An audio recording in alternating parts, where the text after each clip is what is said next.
saya coba sampaikan cuma 2 di 30 menit ini, mudah-mudahan sampai. Yang pertama saya akan nyampaikan tentang apa sih data mining gitu kan. Walaupun teman-teman bisa cari sekarang di internet data mining itu seperti apa. Tapi nanti saya coba sampaikan yang lebih jelas sesuai dengan referensi yang ada. Kemudian kedua, peran utama dan metode data mining. Nah, ini sebetulnya bisa kita manfaatkan menggunakan data yang tadi disampaikan oleh Haji Hakam. Haji Hakam tadi menyampaikan tentang ada faktornya, ada orang tua, ada lokasi, terus ada apa gitu tadi ya. Nah itu bisa dijadiin mining, itu bisa kita mining datanya. Jadi bukan keluarannya nanti bukan hanya grafik, tapi menjadi sebuah rule, menjadi sebuah aturan, menjadi sebuah kebijakan gitu. Nah itulah data mining fungsinya. Oke, yang pertama kita coba apa sih dan mengapa data mining yang harus kita pelajari. Nah ini sekarang ini manusia memproduksi data ya. Teman-teman sadar sekarang sedang memproduksi data, megang handphone Android, terkoneksi ke internet, terkoneksi ke GPS, terkoneksi ke sensor. Nah itu kita sedang memproduksi data sekarang ini. Kita lagi ketemu sekarang aja lagi memproduksi data nih untuk si pengguna data siapa, misalkan Zoom, atau Zoom jual data kita, misalkan yang jual bukan data pribadi kita tapi data penggunaan kita, berapa lama sih orang di depan monitor gitu. Itu kan bisa jadi data tuh. Datanya apa? Bagaimana cara membuat monitor nyaman di depan orang lebih lama. Nah, itu data seperti apa. Terus posisi kamera bagusnya di mana gitu. Nah, itulah data gitu. Ini salah satunya produksi data yang besar ya, astronomi, bisnis, kedokteran, ekonomi, olahraga, cuaca, dan lain-lainnya. Kalau astronomi kan setiap hari ya diolah data. Kalau misalkan kita bisa tahu cara menghitung cuaca di dalam satu wilayah itu tidak bisa ditentukan berdasarkan satu wilayah langsung, tapi harus dibuat satu blok 100 kali 100 kali 100 meter. Nah itu datanya dihitung, diprediksi, jadi ada data astronomi.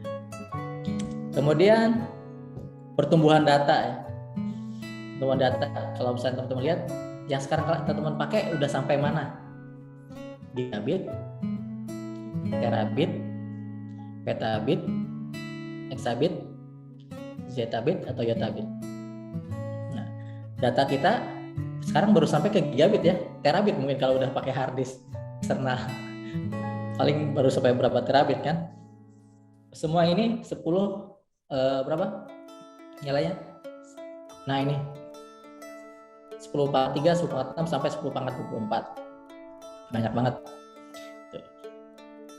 Ini astronomi Meksiko tahun 2000 memproduksi 140 terabit sama 40 tahun ya. 10 tahun. Terus radio sinaptik nih teleskop ya di Chili tahun 2016. Ini dia memproduksi 140 terabit setiap 5 hari. Gitu. Kedokteran ini 20 petabit data. Kemudian ada 140 gigabit sequence tentang manusia. Ini kalau kita sadari banyak banget data. Oke, kita lihat lagi. Nah ini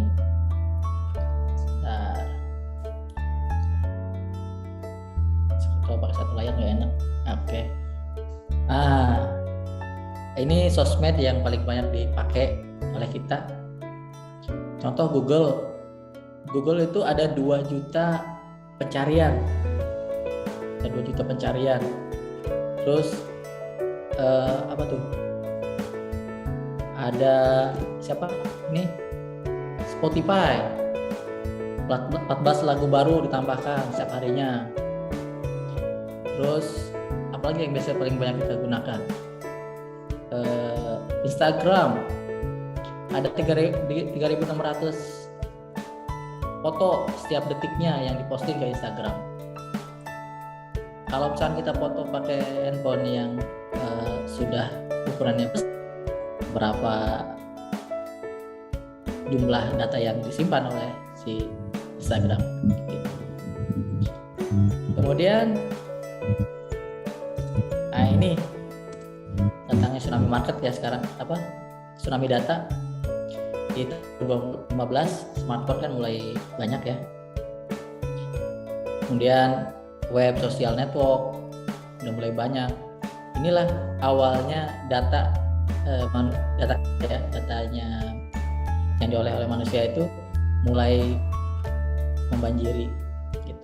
Mulai pas pertama kali datangnya smartphone di tahun 2015. Kemudian ini web social network, ini Google memproses 100 petabit data per hari dengan jumlah server 3 juta server untuk memproses data ini dan menyimpan data kita. Facebook memiliki 300 terabit user data per hari. Berarti kalau misalnya dari awal Facebook berdiri sampai sekarang, berapa jumlah data yang dimiliki. Teman-teman lihat filmnya Facebook kan ada tuh ya, film Facebook, pernah nonton belum? Yang tentang apa namanya, Cambridge Analytica, si siapa namanya yang presiden Amerika kemarin, Bush, dia menang menang pemilu itu menggunakan Facebook, data Facebook. Karena setiap manusia, setiap orang ya, setiap Facebook itu memiliki 5.000 entitas data di sosial media. Satu orang bisa punya 5.000 data. YouTube punya 1.000 petabit video storage. Oh, petabit. Oke, ini menurut si John Naisbitt, kita itu punya data yang banyak, tapi miskin pengetahuan. Contoh di Daku lah, kita di Daku, data kita banyak ya, tapi ada nggak data kita yang diolah? Contoh tadi data yang mahasiswa yang punya Mas Akam, kan harusnya bisa kita olah tuh. Dari data itu bisa kita jadiin apa nih? Marketnya kan bukan hanya mahasiswa, misalkan gitu, bisa kita olah untuk yang lain. Nah, sekarang baru mengubah data menjadi pengetahuan. Nah, data itu harus kita olah jadi pengetahuan supaya manfaat. Kalau misalkan tadi si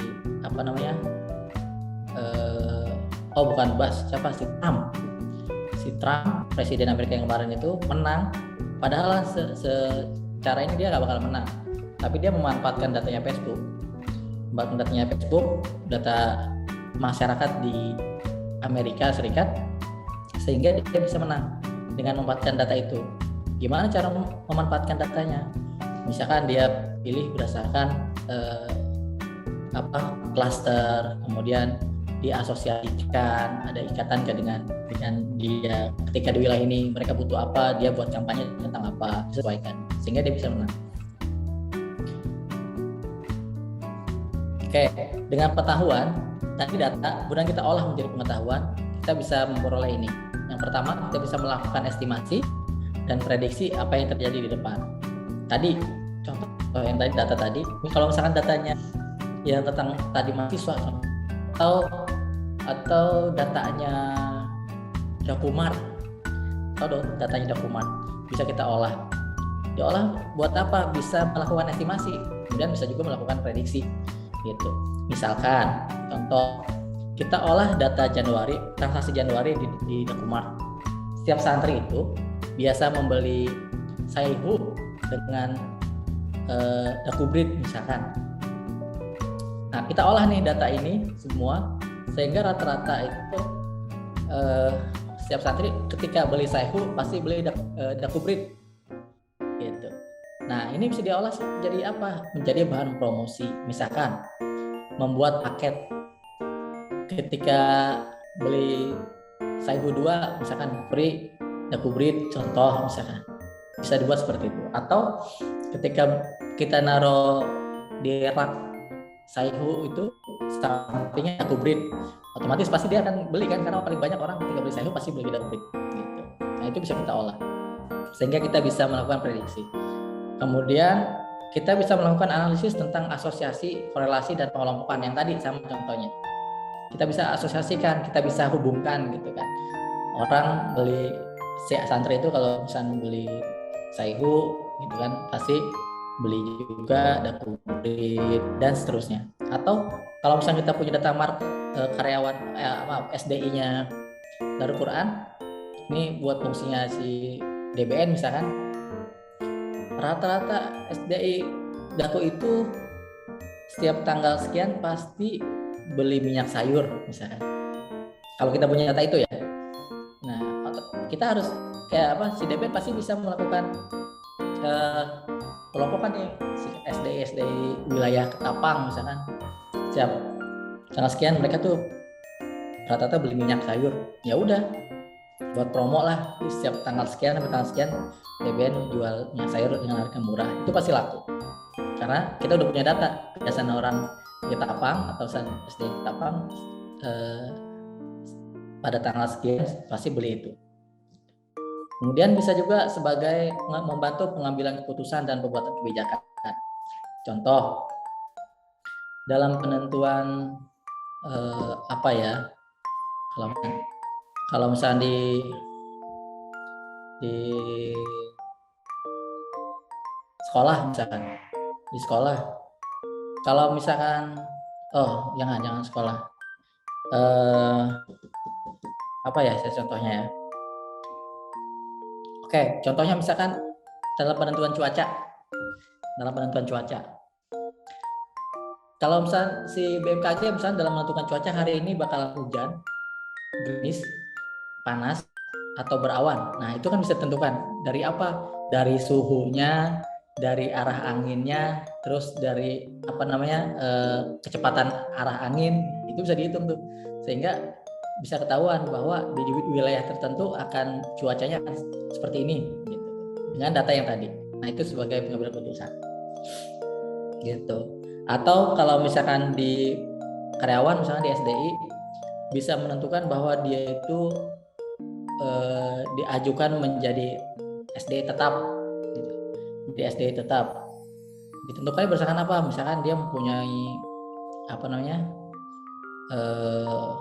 kemampuan apa gitu kan, terus memiliki hafalan berapa, terus selama mengabdi di Darul Quran tidak punya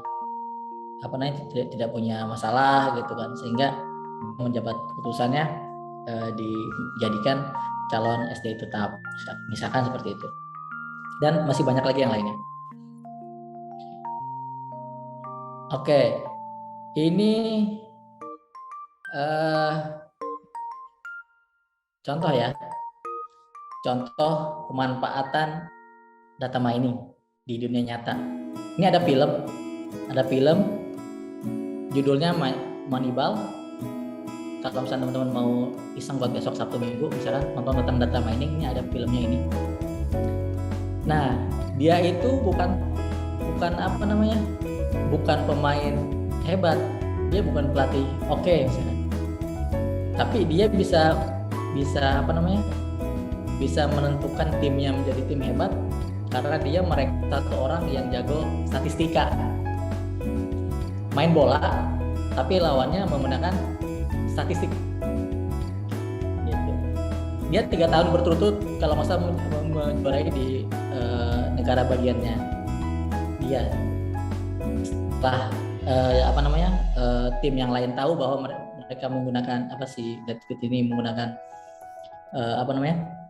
statistika, akhirnya yang lain pun mengikuti. Nah, di film sini dia menentukan bahwa gimana cara nentuin tim supaya pas, supaya cocok gitu dengan lawan-lawan tertentu gitu. Nah, di film ini kalau misalnya teman-teman mau lihat gimana sih data menentukan goal gitu, bisa menentukan kita sebagai pemenang dalam sebuah permainan gitu. Oke, sedikit tanya jawab mungkin ya sama teman-teman. Kita akan coba, ini adalah contoh data kehadiran pegawai. Kan buat pola ya, pola yang kita lakukan. Yang pertama data, ini adalah data. Kemudian data ini akan kita lihat isinya. Dari informasi ini akan kita jadikan pengetahuan. Ini dari data ini. Kemudian dari pengetahuan akan kita keluarkan kebijakan. Oke, teman-teman ketika melihat data kehadiran pegawai ini, teman-teman bisa mendapatkan informasi apa? Boleh open mic? Boleh, Ustaz Dudi ya? Mas Faiz, boleh open mic atau yang lain? Bisa mendapatkan informasi apa? Saya minum dulu.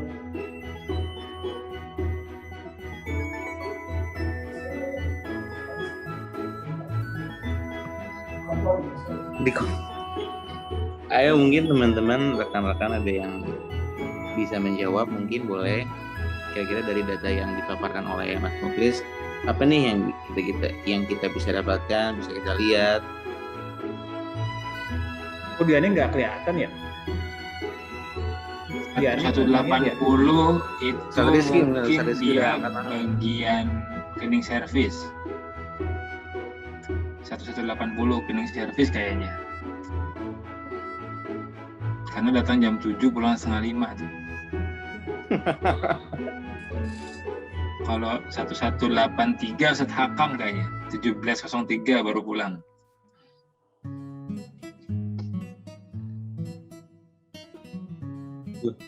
Mana datanya? Ini kok nggak kelihatan ya? Ini ada technical error nih Mas Muklis tadi. Oh bener kan? Nggak kelihatan. Tapi kan itu doang yang kelihatan. Udah baru masuk lagi.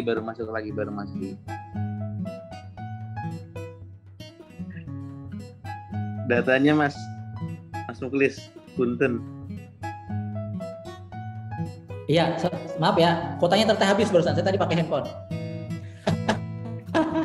Oke. Nggak apa-apa, nanti biar dibeliin Ustaz Dudi. Oke. Siap. Dari data tadi kita olah menjadi informasi. Misalkan dari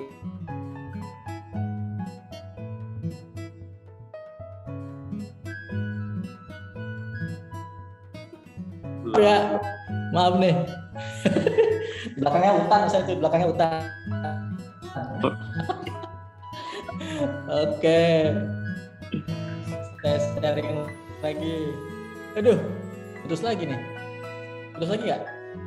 Enggak udah masuk. Bisa ya. Kalau enggak saya tambahin kuota dulu nih. Bentar dulu. Aduh. Lagi asik nih padahal kan. Oke, sambil jalan nih. Kalau hilang lagi berarti putus. Saya sambil cek kuotanya. Udah ganti lagi datanya sekarang ini. Kita olah datanya menjadi sebuah informasi. Contoh unstable, internet saya unstable. Oke, paket internet saya, oh iya 0. Saya tambahin dulu. Ntar dong belum. Oke, masih connect ya. Data SDI tadi masuk totalnya 22, 18, 10, 12, 10 dengan yang tidak hadir 5 kali, ada cuti 11 kali, yang sakit kelihatan ya presentasinya, sakit 2 kali, terus yang sakit 12, ada 5 kali. Ini data informasi akumulasi bulanan kehadiran pegawai tadi. Nah, kemudian kita hitung nih data tadi menjadi sebuah pola. Ternyata dari daftar kehadiran kita yang ada, setiap hari Senin jumlah keterlambatan itu ada 7 orang. Kemudian yang alpha ada 1 orang, yang izin ada 3 orang. Selasa sekian, Rabu, Kamis, dan Jumat. Nah, dari pola ini kan pola nih, pengetahuan ya. Pola itu adalah pengetahuan. Kita bisa menarik sebuah kebijakan dari pola ini. Ya, Senin jumlah yang terlambat, terus hari Selasa banyak, terus di hari Senin yang pulang cepat dari Senin kosong, ya, yang pulang cepat banyak, gitu. Yang izin dari Senin banyak, terus rata-rata alasannya terlambat, gitu kan, terlambatnya alasan macet dan lain-lain karena hari Senin, gitu kan, karena Senin semuanya banyak buru-buru, gitu. Dan dari pengetahuan yang kita dapat ini, kita tarik sebuah kebijakan. Kebijakannya apa? Oke, ini kebijakannya. Kebijakan penataan jam kerja karyawan khusus untuk hari Senin dan hari Jumat. Supaya orang, kan kalau misalnya kita maksa gini, karena sering terlambat, Senin suka terlambat, akhirnya kita bikin pengumuman ke SDI. Kalau terlambat hari Senin misalkan, disarankan dipotong. Harusnya nggak seperti itu, karena kita udah tahu polanya. Karena setiap SDI pasti hari Senin pasti telat, dengan alasannya macam-macam. Misalkan tadi jalanannya macet, terus sibukan di rumah harus ngurusin anak, buru-buru sekolah aja buat hari Senin kan, dan seterusnya. Nah, harusnya kita dengan pola seperti itu kita bisa ambil kebijakan yang adil. Peraturan jam kerja harus kita rubah. Hari Senin mulai masuk jam 10. Atau kenapa? Karena tadi banyak yang telat kalau masalah jam kerja masuk jam 8. Akhirnya jam kerja di hari Senin diubah menjadi jam 10. Kemudian hari Jumat jam pulang itu dibuat lebih maju, jam 2. Karena misalnya banyak orang yang pulang lebih cepat. Ini untuk apa fungsinya? Karena kita udah lihat data, kemudian kita olah informasinya, kemudian kita punya pengetahuan yang polanya tadi. Sehingga kebijakan ini untuk mengatur supaya tidak ada lagi karyawan yang telat dan tidak ada lagi karyawan yang pulang cepat. Gitu. Terus rugi dong? Ya enggak juga. Sisa kerjanya kita buat kompensasi ke hari lain. Yang hari lain misalkan normal mulai masuk jam 8. Tadinya karena jam 5, karena hari Senin dan hari Jumat waktunya dipotong, ditambahin dong, jadinya hari Senin, hari Selasa pulang jam 5 jadi pulang jam 6, Rabu jam 7, kan ke Uber juga kan, jamnya tetap 8 jam gitu. Sehingga kebijakan ini sesuai. Itu diambil dari mana? Dari data, berdasarkan data presensi. Oke, ini piramidanya. Yang paling pertama adalah data. Data ini banyak kan, kemudian kita olah menjadi lebih sedikit menjadi sebuah informasi, kerucutin lagi jadi pola atau pengetahuan. Gitu. Dari pola atau pengetahuannya kita buat menjadi sebuah kebijakan. Gitu. Inilah fungsinya data mining. Nah tadi ya, data absensi, diolah informasi kehadiran, kemudian dari informasi kehadiran kita olah menjadi pola kebiasaan datang dan pulang. Kemudian dari polanya ini kita buat sebuah kebijakan. Gitu. Sehingga data itu manfaat. Gitu. Terus gimana karena SDI yang lain karyawan yang lain bakal ini enggak dong kan, karena ini untuk mengurangi mereka datang terlambat dan pulang cepat. Gitu. Nah ini data kita pilih jadi sebuah informasi ya. Nah dari informasi ini kita buat nih pengetahuan. Ya, tarik gambar gitu, catat. Terus dari pengetahuan kita ambil lebih dalam lagi, gitu kan. Terus baru ada kebijakan. Kita ambil nih jalannya cepat kan. Hari ini gimana sih? Gitu. Nah, sebetulnya itu ilustrasinya. Kemudian apa sih data mining? Ini data mining itu disiplin ilmu ya, mempelajari metode untuk mengekstrak pengetahuan dan menemukan pola. Oke, ini kita masuk ke terminologi dan nama lain data mining. Tadi data mining itu bisa diekstraksi dari data ya, ke pengetahuan berdasarkan pertama data fakta yang terekam dan tidak membawa arti. Artinya data itu kan secara ini tidak mempunyai arti apa-apa gitu, karena masih data. Kemudian dari data kalau misalnya setelah kita olah menjadi informasi, sehingga informasi itu bisa menjadi arti. Ini tadi rekap, rangkuman, penjelasan dan statistik data. Dari ini kita bisa membuat pola, kemudian bisa juga bisa membuat rumus. Kalau saya kemarin tesis saya itu saya ambil bagaimana cara mengetahui santri itu di tahun kedua itu bisa kita ketahui bahwa santri itu akan mencapai 30 juz. Jadi kita di tahun kedua, santri masuk setahun, terus tahun kedua bisa kita olah nih. Santri ini pasti lulus nanti di 3 tahun dapat 30 juz. Nah itu bisa kita olah. Kemudian nama lain dari data mining, ini KDD, bukan DDC ya. KDD. Oke, kemudian big data, business intelligence, knowledge extraction, pattern analysis, information harvesting, dan lain-lain, masih banyak lagi yang lain namanya. Oke, ini konsep proses data mining tadi, himpunan data tadi ya, data mentah, semuanya itu adalah himpunan data. Kemudian kita buat metodenya, mau dijadiin apa, mau digimanain, caranya gimana, nah itu kita tentuin metodenya. Kemudian dari hasil metode ini kita peroleh pengetahuan.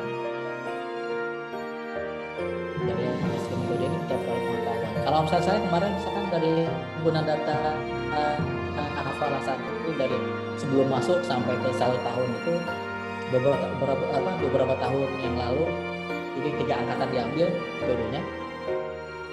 Dari metode dihasilkan sebuah pengetahuan. Nah, pengetahuan ini bentuknya jadi, kalau punya saya bentuknya seperti ini, bentuknya rule decision tree. Jadi bentuknya adalah if else gitu. Nah, ini bisa kita pakai untuk itu. Nah, hasil ini tuh bisa kita terapkan kemana-mana. Bisa kita terapkan ke kebijakan, bisa kita terapkan ke sistem informasi, kita bisa terapkan ke sistem yang kita buat, dan lain-lain. Ini definisi data mining. Menurut si Witten, melakukan ekstraksi untuk mendapatkan informasi penting yang sifatnya implisit dan sebelumnya tidak diketahui dan tidak suatu data. Kegiatan yang meliputi mengumpulkan pemakaian dan data historis untuk menemukan keteraturan pola dan set data berukuran besar. Ini apa definisi data mining.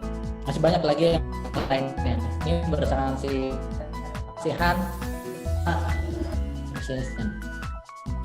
Contoh data kita pakai data tadi, tapi enggak dari sisi informasi akademik. Kemudian apakah pernah kita ubah menjadi pengetahuan yang lebih manfaat?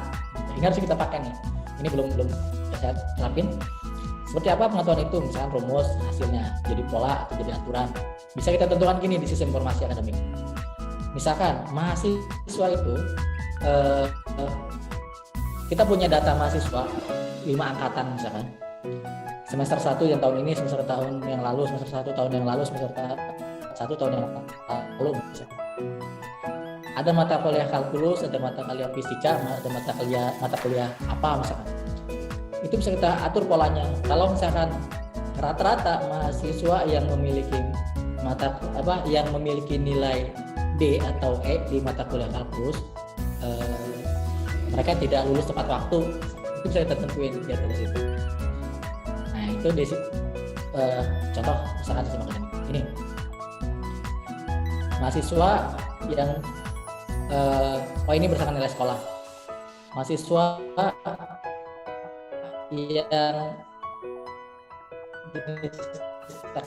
jenisnya laki-laki nilai UN 4, sekolahnya SMA N2, IPS nilai IPS 1-nya 3,3, nilai IPS 2-nya 3,6, nilai IPS-nya 3, IPS 2,89, nilai IPS 4-nya 2,9, dan seterusnya. Dia pasti prediksinya adalah ya, dan seterusnya. Ini pola.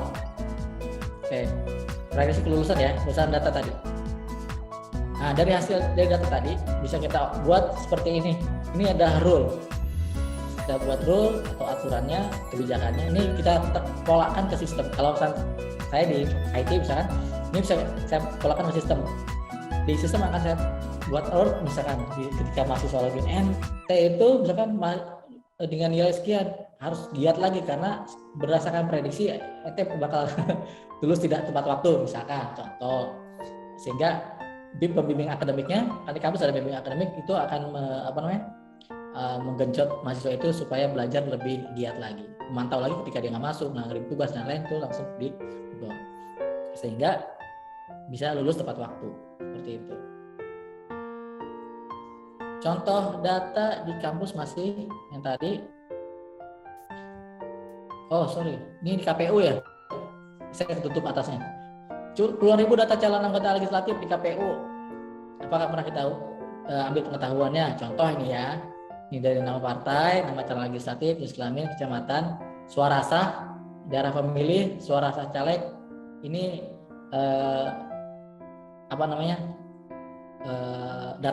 datanya ya, yang kita bisa pakai untuk selanjutnya. Dari data ini kita buat sebuah rule. Nah, seperti ini suara sah caleg, contoh suara sah caleg di atas 3 berapa nih? Di atas 3 juta ya? Di atas 3.041,500 misalkan, karena di rata-rata. Nomor urut calegnya di atas 1.500 misalkan. Terus kalau misalnya dia di atas 1.500, suara sah calegnya nih di atas, ini nomor urut caleg. Untuk nomor urut caleg ini nilai nomor surat sahnya di atas 1.500. Kemudian daerah pemilihannya 3.460 nih, suara sahnya ya. Kalau misalnya sama dengan 2 nih contoh, dia rata-rata nih berapa persen ya kira-kira ya? Dia terpilih. Kemudian ini angka 40% terpilih, 60% tidak terpilih. Ini misalnya 50% terpilih, 50% tidak terpilih. 50% terpilih atau 50% tidak terpilih. Kalau misalkan ininya nilainya 6 misalkan, dia tidak terpilih gitu. Ini contoh. Bisa kita pola seperti itu.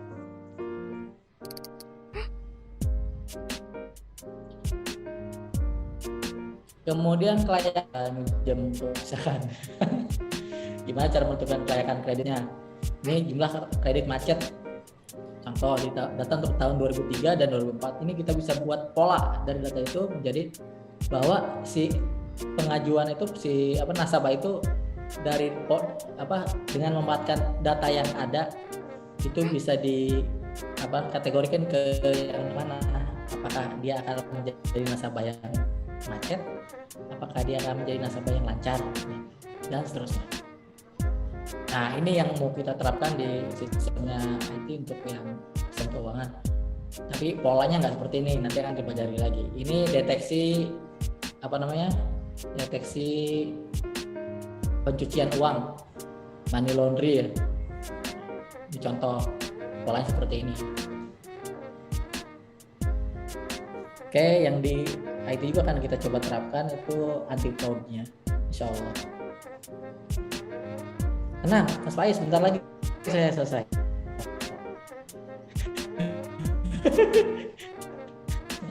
Udah mau habis ya. Ini contoh aturan asosiasi dari data transaksi. Setiap orang itu nih di transaksi nomor 1 dia beli gula, beli kopi, kemudian beli sabun, beli sampo. Transaksi nomor 2 orang beli kopi, beli popok, beli spray, beli kemeja, dan seterusnya. Nah, ini kita bisa olah. Nah, menjadi sebuah informasi seperti ini. Informasinya seperti ini. Kebaca nggak? Nah, nggak kebaca. Kita lihat lagi. Ini bisa kita buat aturan asosiasi, rule-nya asosiasi. Seperti ini bentuknya. Kalau orang beli Aqua, gitu kan, bisa juga orang itu beli sabun. Nah, confidence-nya nilainya 0,800 gitu. Jadi kalau misalnya orang beli Aqua, kita bisa taruh tuh samping Aqua itu ada sabun, contoh misalkan. Kalau orang beli spray gitu, pasti dia beli kopi contohnya misalkan. Atau yang bawah yang banyak. Kalau orang beli sabun kemudian beli celana, pasti dia beli sampo. Nah, ngapain coba itu?